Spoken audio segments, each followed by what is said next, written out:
la première dame Denise Nyakeru Tshisekedi, l'assistance composée de tous les participants à la table ronde interprovinciale, en l'occurrence les gouverneurs de 9 provinces du Grand Katanga et du Grand Kasaï, le Haut-Katanga, le Lualaba, le Tanganyika, le Haut-Lomami, le Kasaï central, le Kasaï oriental, le Kasaï, les Sankuru et l'Omami. Les chefs traditionnels, les acteurs politiques et les représentants des associations socioculturelles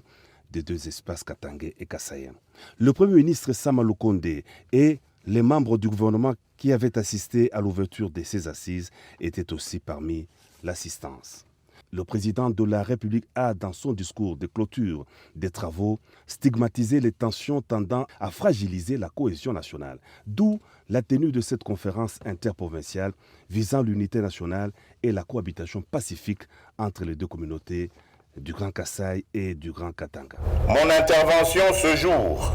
vient ici plaider pour l'humanisme et la tolérance qui ont, de manière légendaire, caractérisé l'homme congolais.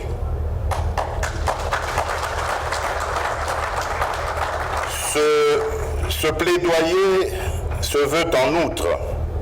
responsable dans la mesure où il invite chacun de nous au respect de son prochain,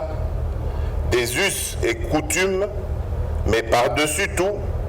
au strict respect des lois de la République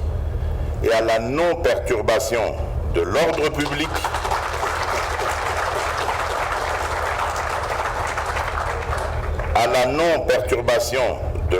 public, disais-je,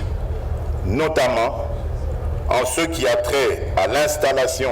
des Congolaises et des Congolais sur toute l'étendue du territoire national, fondement de cette mixité et richesse culturelle d'antan tant vantée, et au respect des mesures visant à promouvoir, par exemple, la sécurité, en ce compris la sécurité routière. Enfin, cette adresse vient nous interpeller sur la puissance des mots et de leur responsabilité dans la construction d'un vivre ensemble et d'une identité que nous voulons renouveler pour un Congo meilleur. À cet égard, j'entends attirer l'attention des leaders politiques, des responsables religieux,